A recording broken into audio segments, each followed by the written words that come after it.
Raconteurs et raconteuses, bienvenue dans La Machine à écrire, le podcast de celles et ceux qui créent des histoires. Si jusqu'ici, chacun de nos épisodes s'intéressait à un genre précis, celui-ci va bien au contraire essayer de les traiter tous. Horreur, action, comédie, western, c'est plus de 14 genres que nous allons explorer avec notre invité.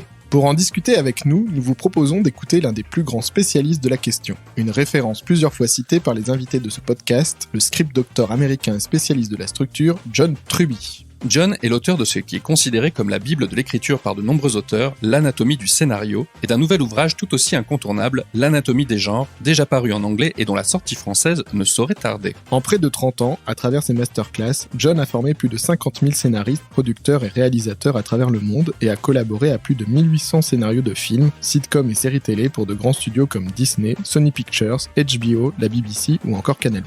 Avec lui, nous allons parcourir les différents genres narratifs, en étudier les thèmes profonds et les différentes techniques permettant d'élever votre histoire au-dessus de la mêlée. Exceptionnellement, cet épisode est diffusé en 2 versions. Si vous voulez la VO, choisissez la version anglaise dans votre appli de podcast. Sinon, bienvenue dans cette version doublée par Olivier Piéchazic, une voix que vous reconnaîtrez sans doute. Alors, comment fait-on pour transcender les genres et quels grands thèmes se cachent derrière eux ? Adam et Ève est-elle la première histoire d'horreur ? Shakespeare a-t-il inventé la science-fiction et le western ? Comment faire partie du top 1% des meilleurs scénaristes ? Quel est l'avenir de la narration ? C'est à toutes ces questions et à bien d'autres que nous répondons dans cet épisode. Je suis Mike Cessno. Et je suis Yannick Lejeune. Générique.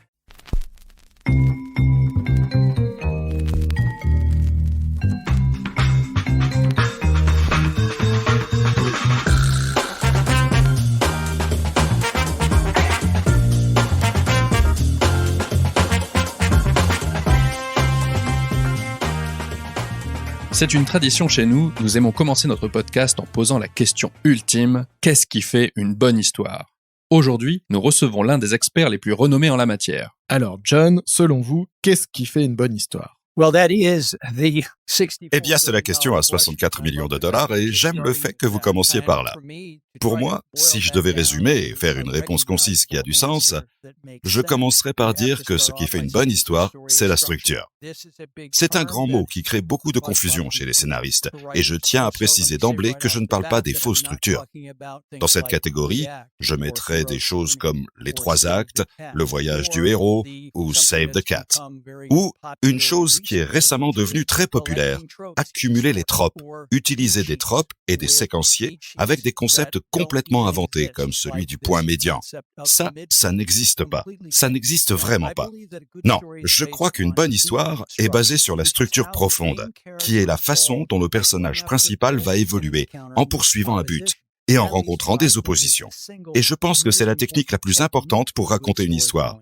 L'intrigue doit venir des personnages. Il existe de nombreuses façons de le faire, mais à mon avis, c'est l'essence même d'une bonne histoire. Beaucoup de nos auditeurs ont lu votre livre, L'anatomie du scénario. C'est un livre très célèbre. Plusieurs de nos invités l'ont déjà mentionné ici et beaucoup ont assisté à votre masterclass à Paris. Qu'est-ce qui vous a amené à écrire L'anatomie des genres ? Eh bien, c'est une évolution intéressante, car lorsque j'ai commencé à écrire l'anatomie du scénario, mon intention était d'inclure toutes les techniques professionnelles qu'un écrivain pourrait utiliser pour écrire un roman à succès ou un scénario qui se vende. Mais le sujet qu'il ne couvre pas, et c'est là la clé pour écrire un film ou un roman à succès, c'est comment écrire dans les différents genres qui composent 99% des histoires populaires aujourd'hui. Si vous voulez réussir en tant qu'auteur professionnel, vous devez écrire des histoires que le milieu, c'est-à-dire les studios, les éditeurs et bien sûr les lecteurs, veut acheter. Cela veut dire maîtriser la structure des genres que vous écrivez. En premier lieu, cela veut dire maîtriser 15 à 20 séquences des intrigues qui sont propres à chaque forme d'histoire. Car si vous ne connaissez pas ces temps forts, si vous ne les incluez pas dans votre histoire, vous n'avez aucune chance d'atteindre les sommets. Parce que si vous voulez réussir aujourd'hui, vous devez vous hisser parmi les 1% d'auteurs les plus performants du monde. Ce sont ceux qui ont une marque de fabrique. Ce sont ceux qui vendent et revendent leur travail. Ceux qui travaillent en tant que professionnels. Et ma grande passion de ces 5 à 10 dernières années a été de trouver comment aider les scénaristes à atteindre ces 1%. Dans votre livre, vous détaillez tout ce que les scénaristes doivent connaître sur les 14 genres les plus populaires, comme l'horreur, l'action, le fantastique, la science-fiction, le thriller, les histoires de détectives, la comédie, la romance et bien d'autres encore. Mais avant d'entrer dans le vif du sujet, pouvez-vous nous dire quels sont vos 2 genres préférés à vous ? C'est une super question. Mes deux genres préférés sont probablement le western et les histoires de gangsters. Et c'est en très grande partie lié à mon expérience personnelle. C'est-à-dire quand j'étais enfant, il y a très très longtemps, et je ne vous dirai pas quand cela remonte, le western était omniprésent à la télévision. La moitié des émissions à la télé étaient des westerns. Et ce qui est intéressant avec le western, c'est que même s'il est très axé sur les États-Unis, c'est un sujet bien plus vaste que ça. Le western traite de l'essor et de la chute de la civilisation. Il traite en particulier de l'essor du rêve américain. C'est donc une forme porteuse d'espoir.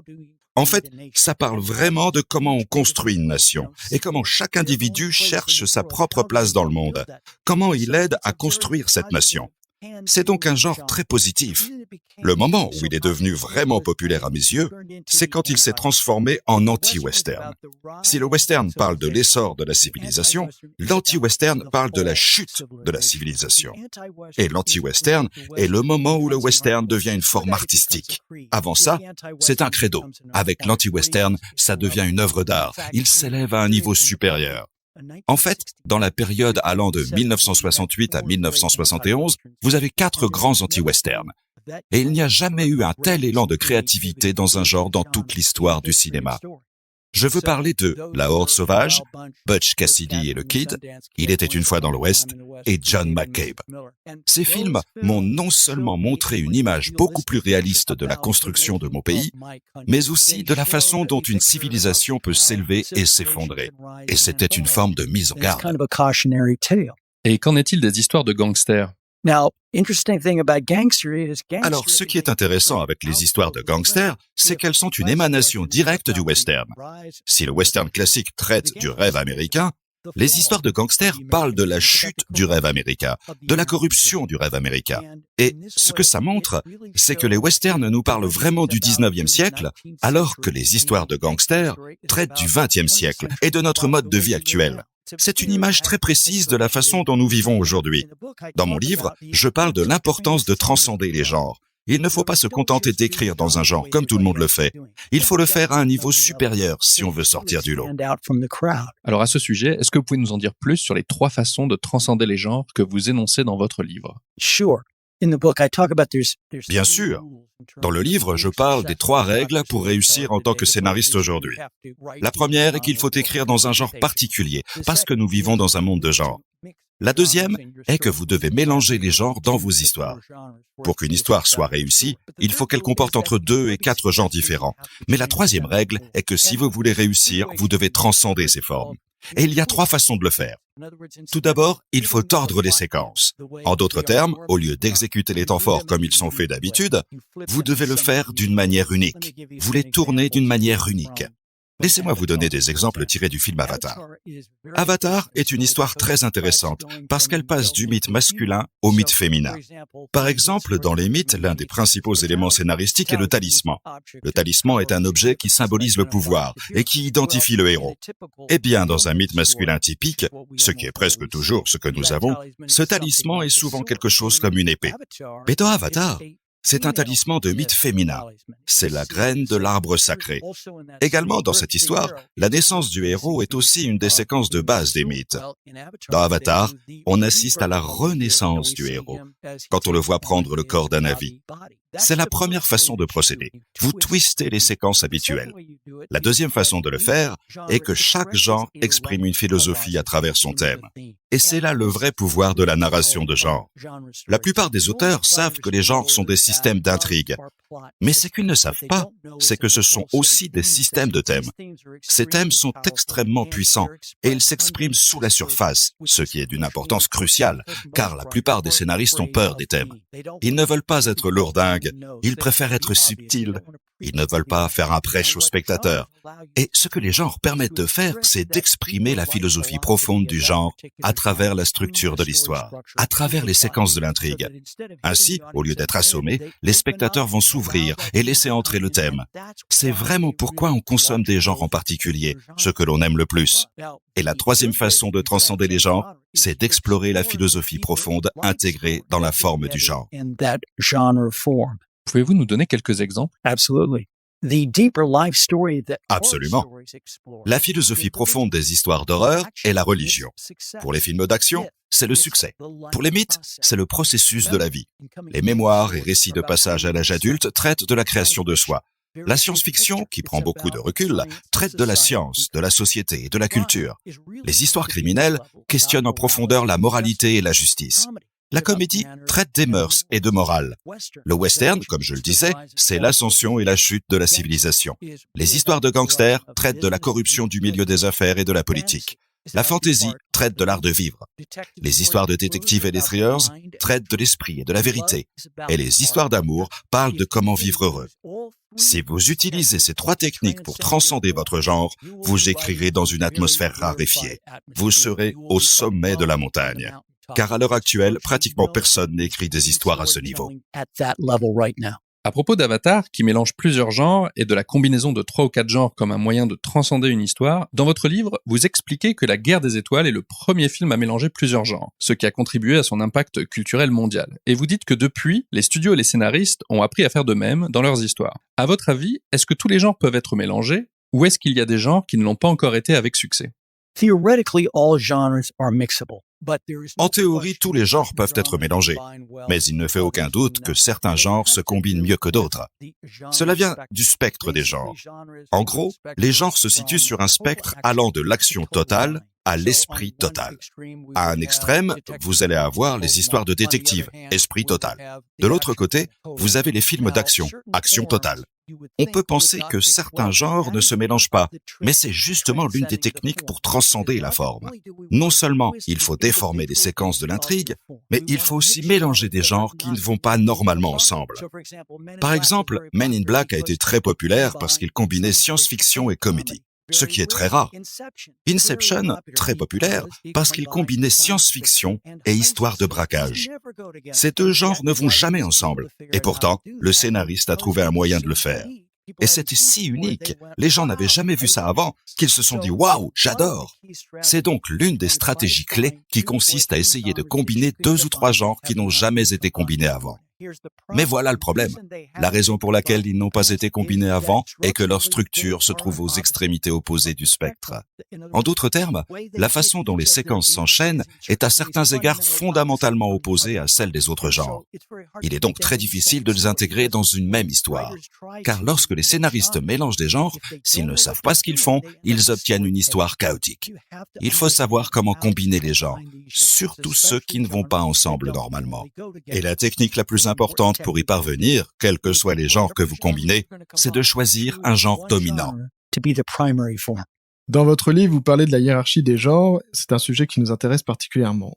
Vous dites par exemple que la comédie romantique, c'est le genre ultime. Pourquoi pensez-vous qu'il y a une hiérarchie dans ces genres ? C'est la plus grande révélation que j'ai faite en écrivant ce livre. Si on séquence les genres d'une certaine manière, on obtient ce que j'appelle une échelle d'illumination. Ce que je veux dire par là, c'est que chaque genre contient une sagesse extraordinaire qu'il exprime à travers le thème. Certains genres sont très primaires, et d'autres expriment ce que cela signifie d'être humain au plus haut niveau. Par exemple, tout en bas de l'échelle, on trouve l'histoire d'horreur, en partie parce qu'elle est la moins appréciée. De tous les genres, c'est le plus méprisé. Mais ce n'est pas une fatalité. Les histoires d'horreur, quand elles sont réalisées à un très haut niveau, sont extrêmement puissantes et ont une grande force thématique. Mais c'est le genre le plus primaire. Il parle d'affronter notre propre mort et nous faire pardonner les péchés que nous avons commis dans notre vie. C'est la base sur laquelle s'appuient les autres genres.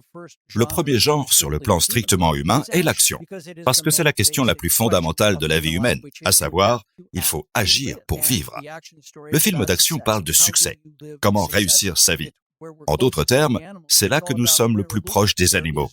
Tout est une question de victoire ou de défaite. Il n'y a pas de pitié dans l'action. Il s'agit de savoir si je vais vaincre mon ennemi.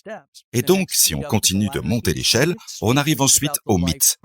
Il s'agit du processus de vie, de voir sa vie comme un processus entier, afin de savoir quelle est la vie que je veux vivre et qui me permettra de connaître ma véritable destinée.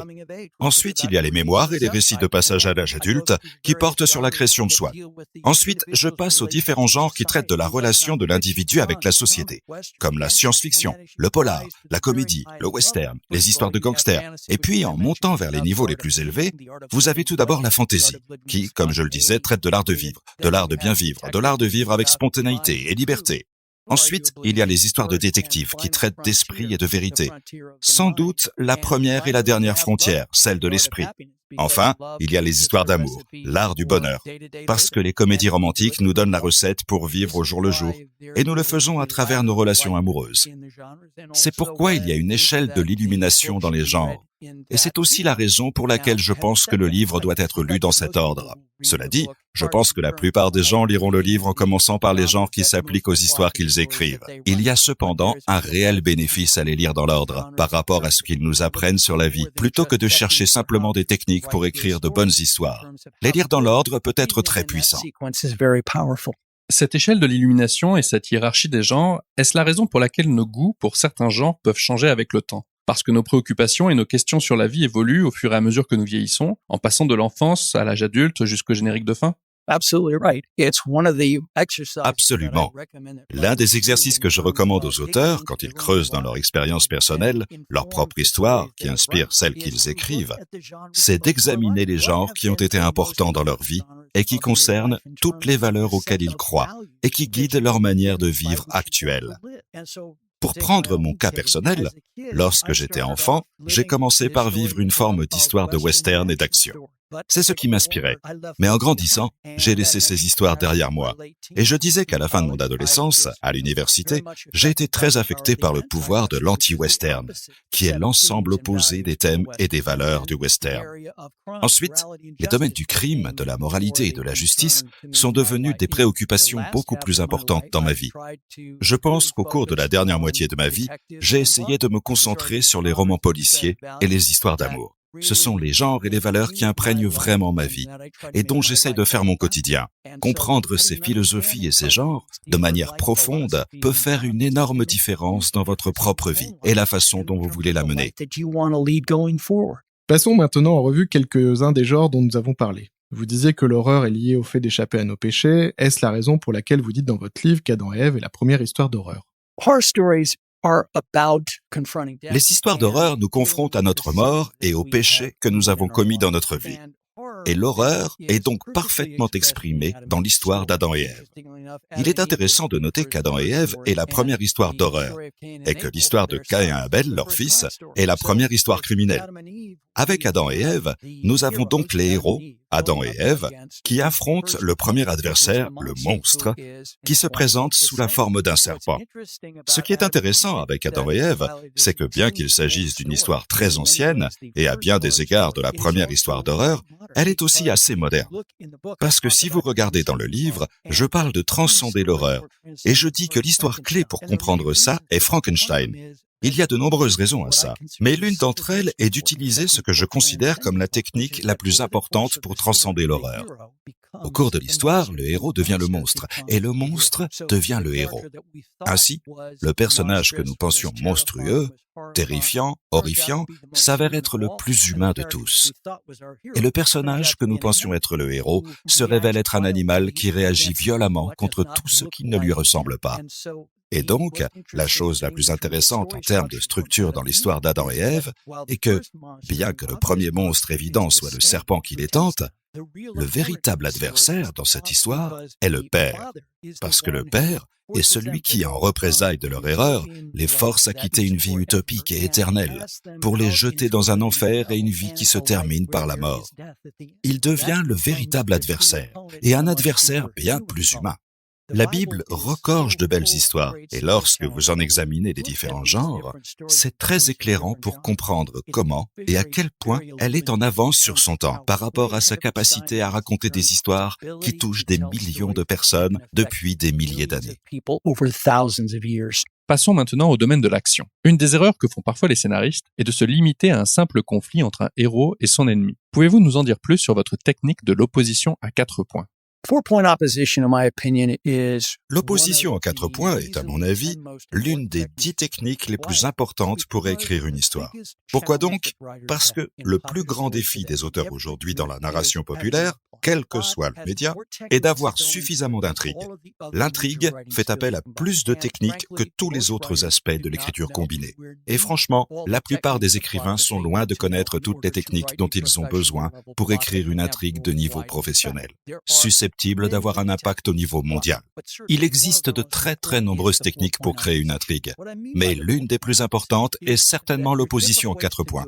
Qu'est-ce que j'entends par là? Eh bien, il y a différentes façons de le faire, mais la façon typique de procéder, en tout cas dans un long-métrage, c'est d'avoir un seul héros, un adversaire principal et au moins 2 adversaires secondaires.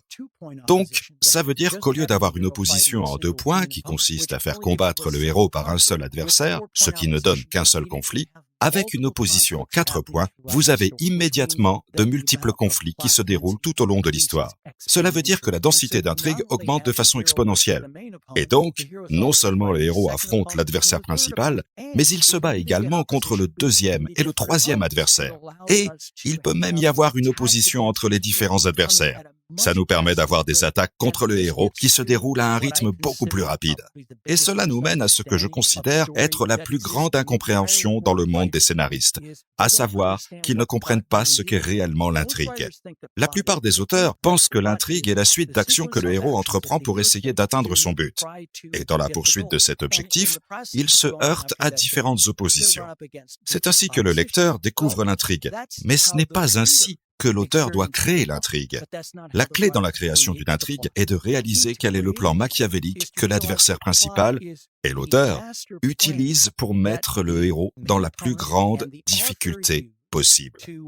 Si vous envisagez l'intrigue du point de vue de l'adversaire, elle devient tout de suite beaucoup plus facile à construire, parce que vous vous rendez compte que ce qu'on doit faire ici, c'est élaborer un certain nombre d'attaques que l'adversaire va utiliser pour empêcher le héros d'atteindre son but. C'est là le plus grand problème que rencontrent les scénaristes dans la création d'une intrigue, car ils pensent qu'il s'agit simplement d'une série d'obstacles sans lien entre eux que le héros doit surmonter. Non, c'est une séquence, toute une campagne menée par l'adversaire que le héros doit surmonter. C'est aussi la raison pour laquelle vous devez connaître la fin de votre intrigue avant de commencer à écrire votre histoire. C'est l'une des exigences fondamentales contre lesquelles beaucoup d'auteurs se battent. Mais cette idée que l'intrigue est le plan de l'adversaire signifie que tout se mettra en place pour vous.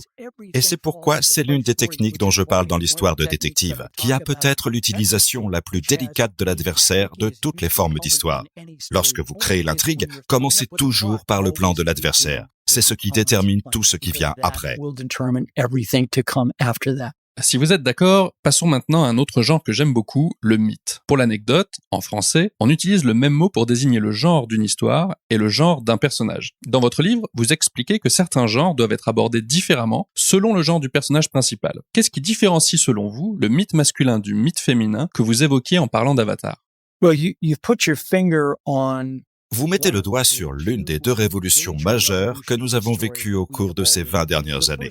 La première révolution majeure, et je la mets au niveau de l'essor du roman au milieu des années 1700 et l'essor du cinéma au début des années 1900, la première de ces révolutions est l'essor de la télévision en tant que forme artistique. La seconde est la réapparition du mythe féminin. Le mythe féminin a disparu de la culture occidentale depuis plus de 3000 ans. Mais au cours de ces 10 dernières années, il est revenu. Et il est revenu en force.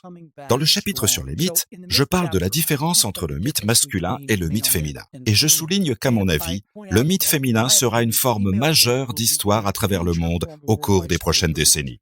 L'une des raisons pour lesquelles il est difficile de comprendre l'idée d'un mythe féminin est que parce que nous avons connu le mythe masculin pendant 3000 ans, la perception qui s'est développée est que c'est la seule façon d'écrire un mythe ou d'écrire une histoire que nous ayons.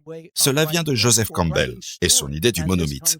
Il est l'une des figures historiques de la narration, mais je ne suis pas du tout d'accord avec lui sur ce point. En fait, les séquences du mythe, le monomythe dont il parle, sont en réalité les séquences du mythe guerrier masculin. Mais quelles sont les autres façons de raconter raconter une histoire, plus particulièrement le mythe féminin. Tout d'abord, il faut tenir compte des différentes sources de ces deux formes de mythes. Le mythe masculin vient de la chasse, où nous n'avons qu'un seul but. Il s'agit d'un scénario très linéaire, dans lequel les personnages, les héros, tentent d'attraper leur proie et gagner le jeu de la chasse. Le mythe féminin est, lui, lié aux saisons. Tout tourne autour de la récolte. C'est le cycle de la vie.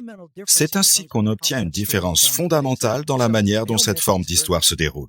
Le mythe masculin est une forme d'histoire très linéaire, alors que le mythe féminin s'apparente à la vie des plantes. Il y a la naissance, la croissance jusqu'à la maturité, le déclin, puis la mort, la renaissance, la résurrection et la vie démarre à nouveau. Vous voyez qu'on a avant tout deux formes très différentes d'immortalité. Et c'est là le thème profond du mythe. Comment acquérir l'immortalité dans cette vie?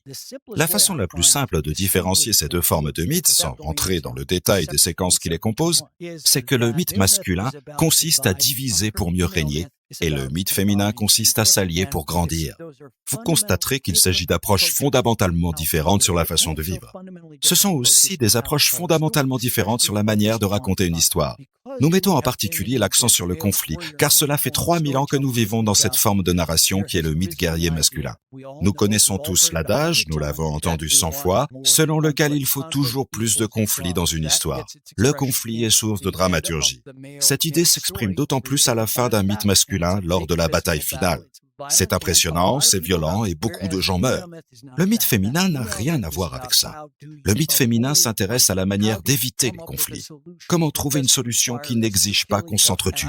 Et je dirais que d'un point de vue du thème, c'est une façon beaucoup plus saine pour le monde de vivre avec tout ce qui se passe aujourd'hui. Mais en tant que scénariste, vous pouvez voir le défi qui se présente. Comment raconter une histoire avec moins de conflits?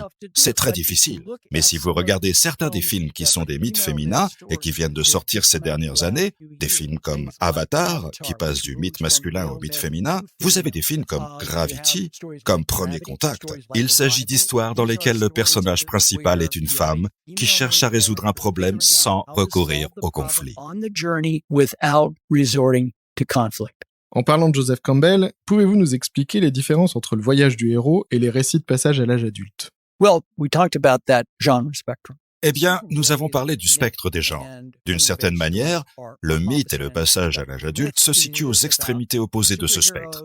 Les mythes parlent de super-héros, de super-monstres, de voyages fantastiques, etc., etc. Les mémoires et les récits de passage à l'âge adulte sont beaucoup plus petits. Ils sont très personnels et se concentrent sur un moment précis de la vie d'une personne.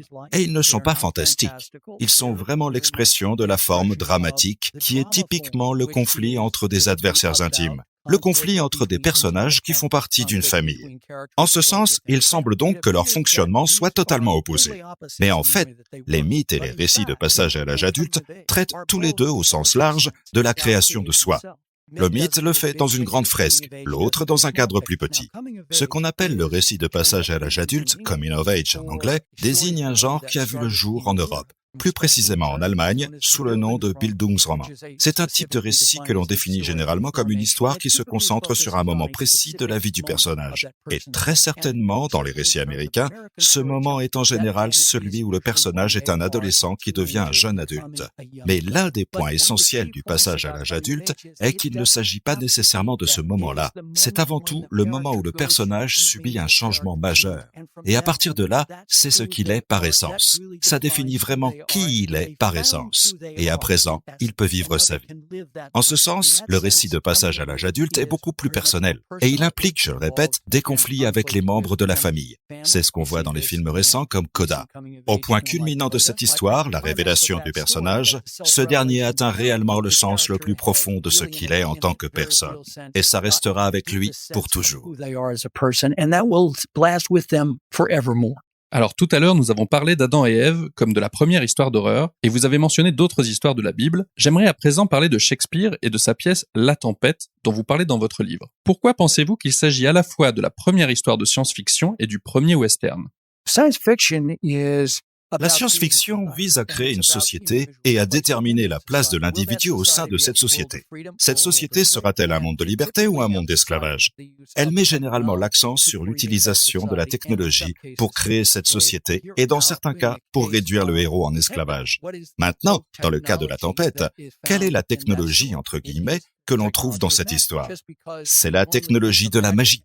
Ce n'est pas parce que nous pensons habituellement que la magie et la technologie sont deux choses opposées qu'elles le sont réellement. Non, dans un récit, la magie est une forme de technologie. Je dis également que La Tempête est unique dans le sens où, à bien des égards, il s'agit du premier western, car il suit le mouvement de l'Europe vers l'Amérique. On quitte un endroit où le statut, le rang et la classe sociale déterminent la position et la vie de chacun pour faire table rase du passé, dans un endroit qui est, vous savez, dominé par la nature, et pour créer son propre royaume dans ce monde-là. En ce sens, c'est à la fois de la science-fiction et du western. Un autre point concernant la science-fiction. L'une des techniques clés en science-fiction est l'île. L'île est le laboratoire des hommes. C'est là que l'auteur place un groupe de personnages et crée une société différente avec une nouvelle façon de vivre. C'est ce qu'on peut voir dans Sa Majesté des Mouches et plus récemment dans le film Sans filtre, Triangle of Sadness.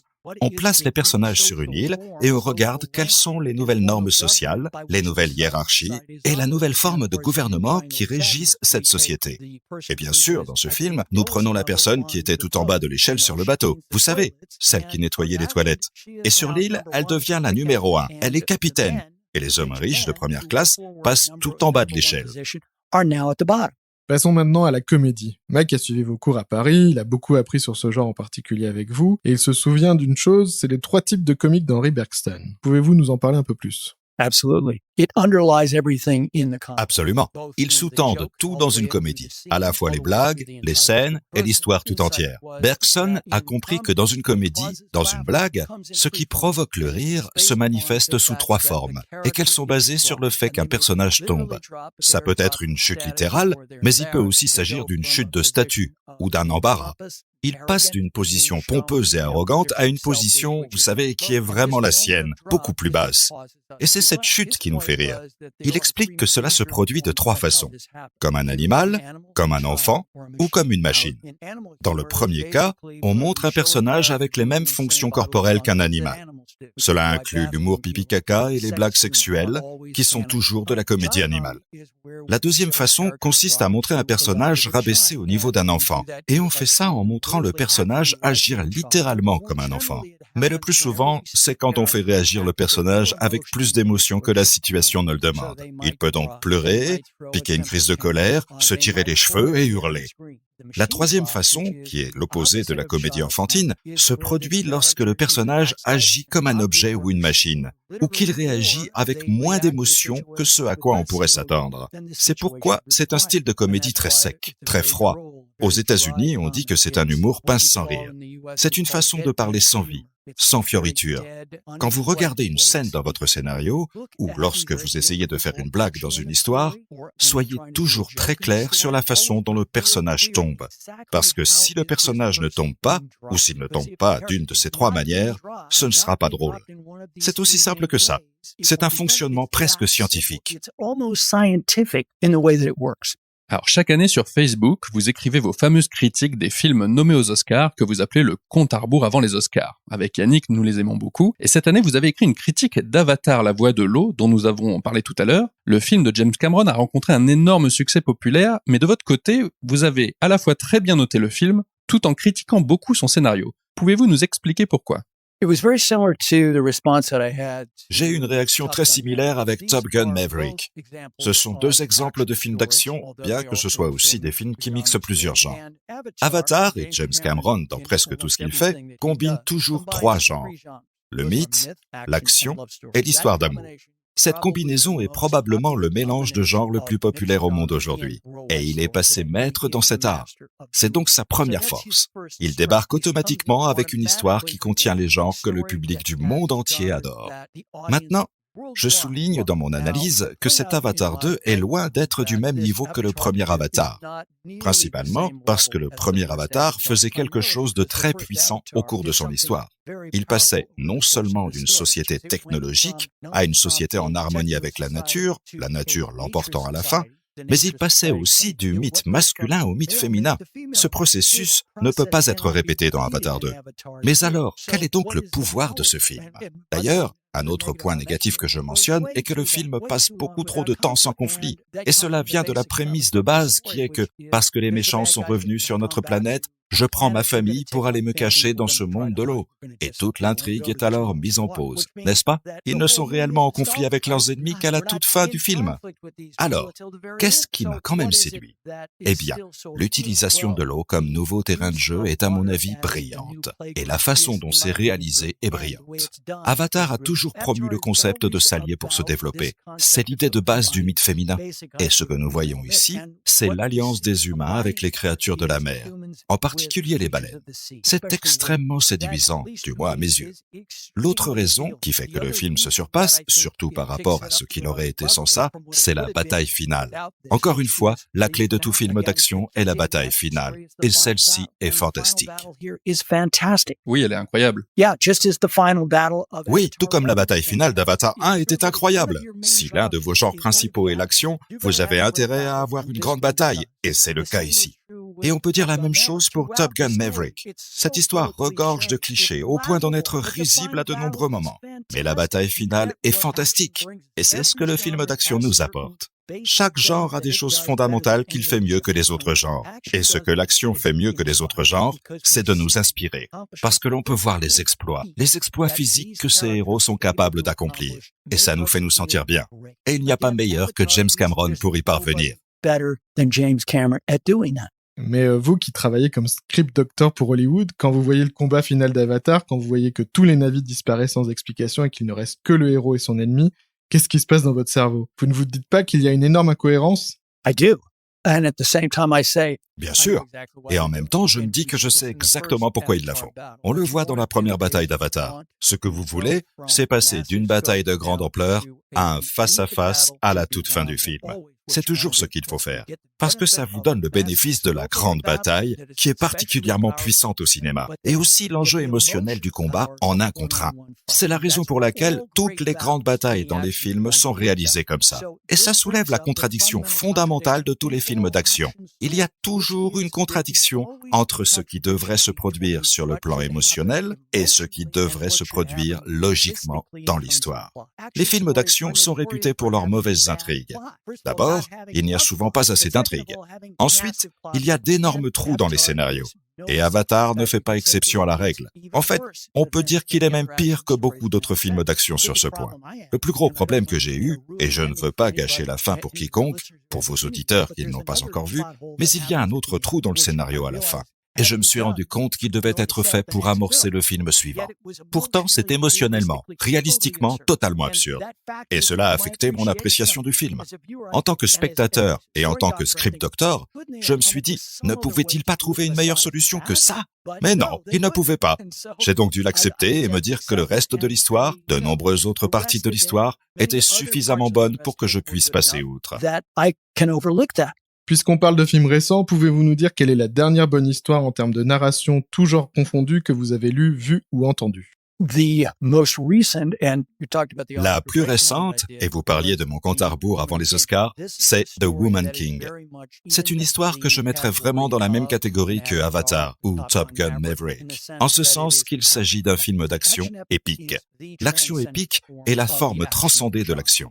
Dans cette histoire en particulier, ce qui m'a le plus impressionné, c'est qu'elle met en scène la renaissance d'un royaume africain. Mais un royaume qui n'est pas basé sur l'esclavage. Le thème que l'on trouve normalement dans une histoire d'action en est immédiatement décuplé. Cela nous donne l'une des combinaisons les plus rares que l'on puisse trouver dans les récits populaires d'aujourd'hui, à savoir une histoire avec beaucoup d'intrigues. Vous vous rappelez de l'importance d'avoir une intrigue puissante, mais aussi une histoire avec une énorme puissance thématique.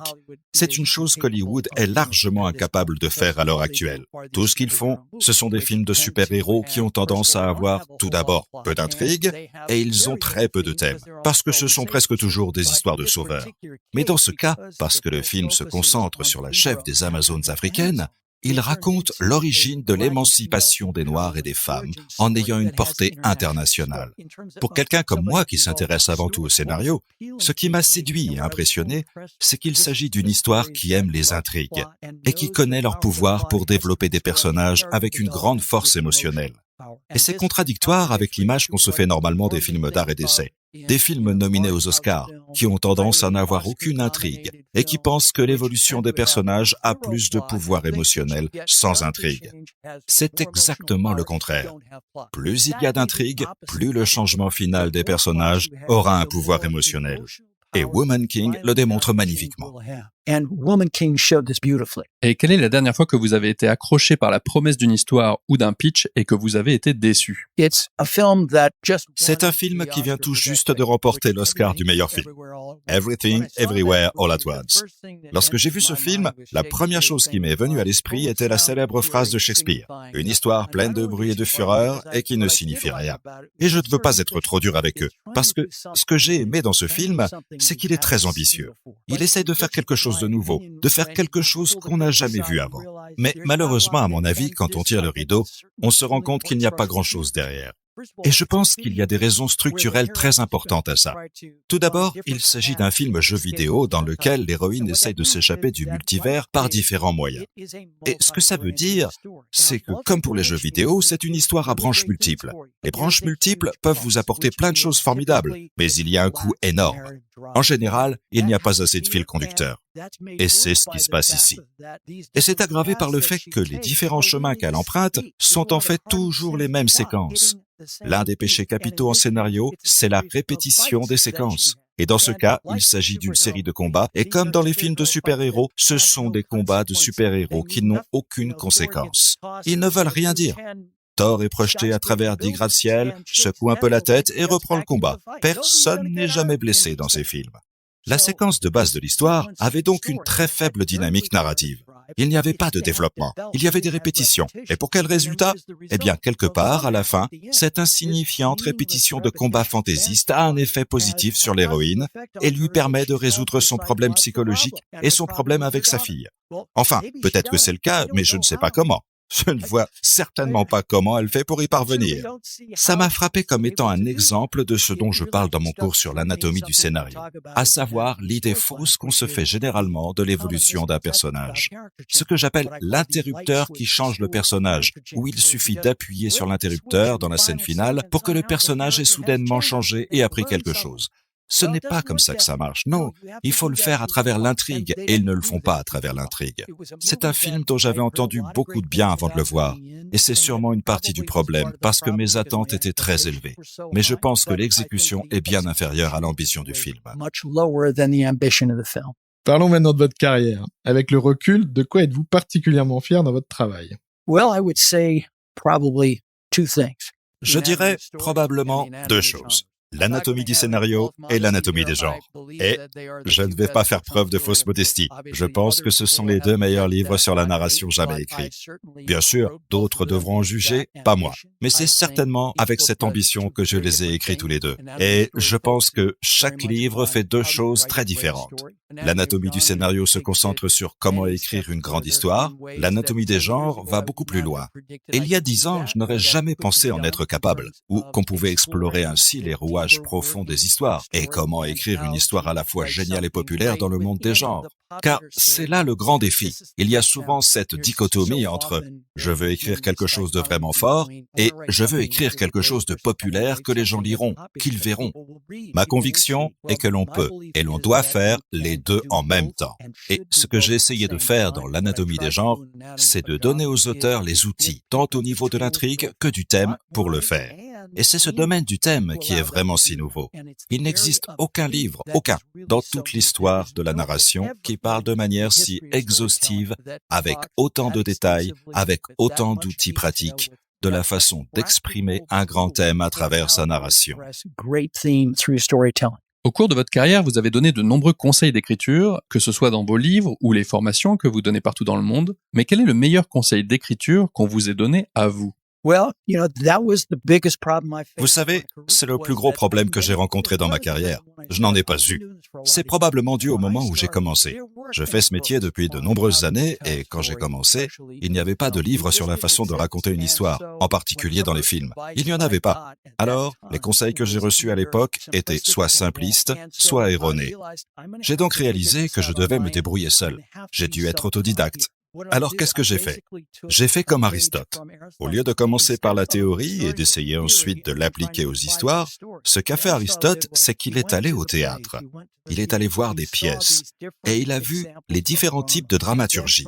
Puis à partir de là, il a essayé de les étendre à l'universel. Comment les histoires fonctionnent.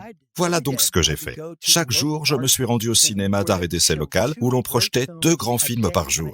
Je me suis assis pendant 3 ans et j'ai pris des notes dans l'obscurité. Je m'asseyais toujours à gauche dans l'allée afin de profiter de la lumière de la salle.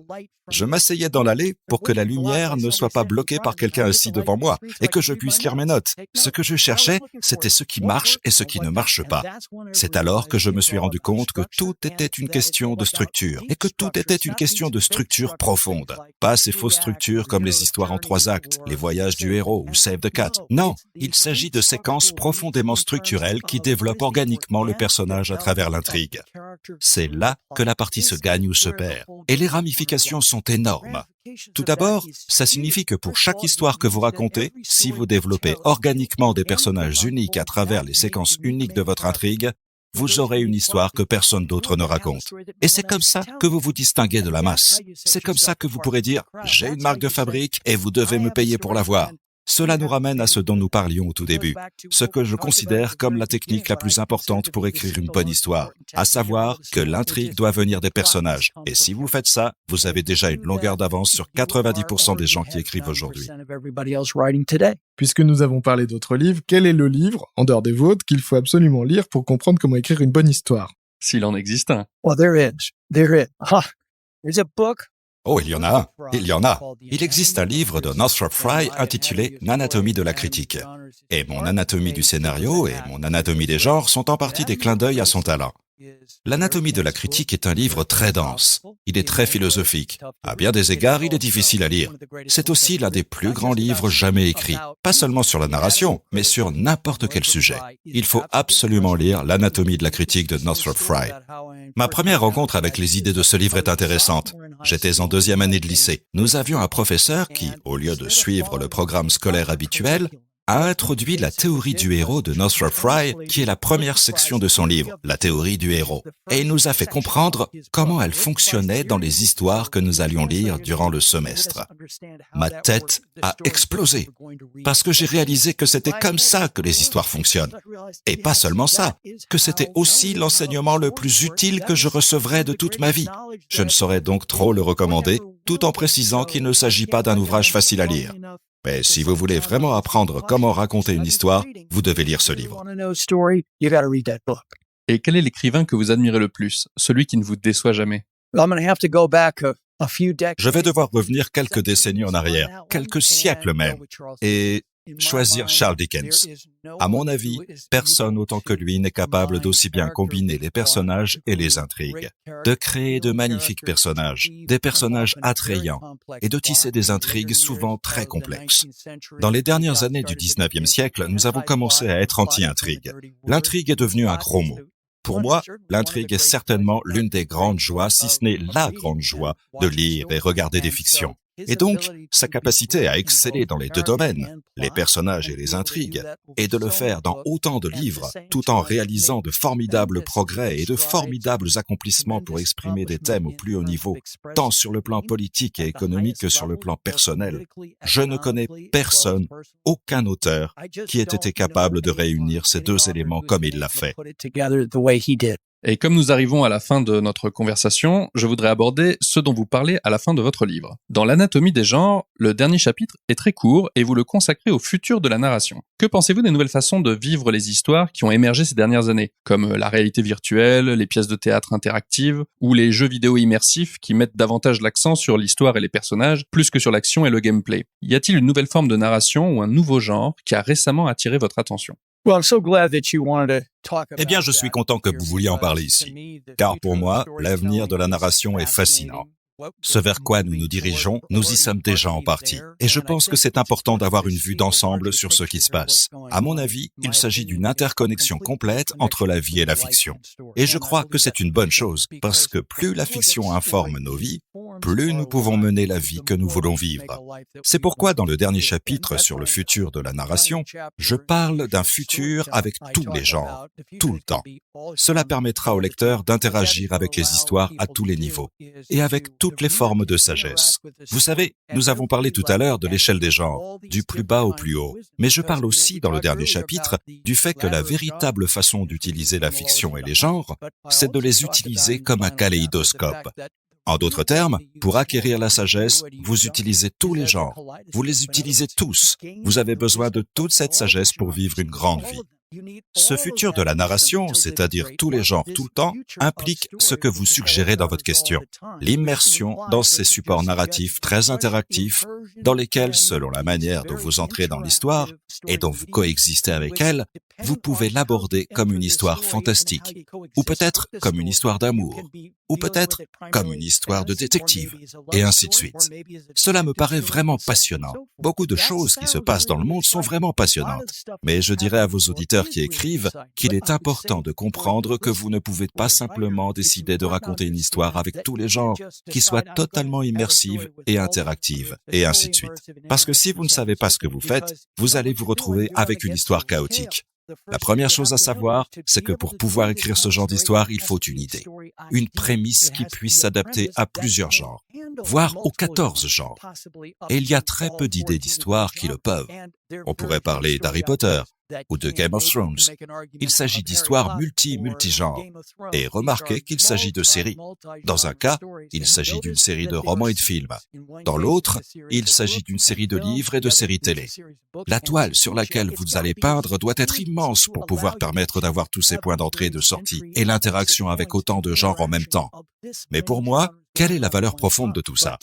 La valeur profonde, lorsque la fiction et la vie sont totalement interconnectées, est que la fiction devient la religion mondiale. Et je crois bien que c'est déjà le cas. Quand je parle de religion, je ne parle pas de quelque chose qui nous divise. C'est un guide sur la façon de vivre une bonne vie, quelle que soit la culture d'où l'on vient. Dans le dernier chapitre, j'appelle ça la nouvelle poétique, parce que c'est vraiment la poétique de la vie. Et pour moi, c'est un bel avenir. Et je n'ai jamais été aussi optimiste qu'aujourd'hui pour le futur de la narration. C'est une jolie manière de terminer cette conversation. Merci John d'avoir été avec nous aujourd'hui pour parler des genres et de votre livre. Merci encore. Merci beaucoup, John. C'était un plaisir. J'ai été ravi d'être ici avec vous pour parler de narration. Merci beaucoup de m'avoir invité. C'est ainsi que se termine cet épisode. On espère que vous avez passé un bon moment avec notre invité que l'on remercie pour son temps et sa gentillesse. Si l'écriture de scénario et la narration vous intéressent, ces 2 livres, L'anatomie du scénario et maintenant L'anatomie des genres, sont des incontournables que l'on ne peut que vous recommander. Vous pouvez commander l'édition originale en anglais de ces ouvrages, respectivement sur les sites truby.com et anatomyofgenres.com. On vous met les liens dans la description de l'épisode. Vous pouvez également vous y procurer le logiciel d'écriture de scénario Blockbuster et ses nombreuses extensions spécifiques aux différents genres. Un immense merci au talentueux comédien Olivier Pietchazik qui a généreusement prêté sa voix à John Truby pour cet entretien en français. Vous aurez sans doute reconnu sa voix lorsqu'il n'est pas sur scène ou devant la caméra. Il est l'une des voix d'Arte, de France Télévisions et bien d'autres. Pour ne rien manquer des actualités du podcast et pour avoir de quoi lire, rire ou vous émouvoir, vous pouvez vous abonner à notre newsletter 5 bonnes histoires le vendredi. Chaque vendredi donc, nous vous partageons 5 récits marquants et étonnants, sélectionnés avec amour par nos soins. Des livres, des BD, des films, des spectacles, des documentaires, de quoi vous émerveiller et vous divertir. Vous trouverez le lien pour vous abonner dans la description de l'épisode. Vous pouvez également nous suivre sur vos réseaux sociaux préférés, nous sommes présents sur Facebook, Instagram et Twitter. Si vous souhaitez nous soutenir et nous aider à continuer notre podcast, le mieux c'est de parler de la machine à écrire à votre entourage. Le bouche à oreille est le meilleur moyen pour nous faire connaître. Vous pouvez également nous laisser 5 étoiles et un gentil commentaire sur Apple Podcast et Spotify afin de nous aider à grimper dans les classements. C'est très utile pour nous. Pour finir, on vous remercie de votre fidélité et de vos messages qui nous font très plaisir. On se retrouve très vite et d'ici là, portez-vous bien. À bientôt!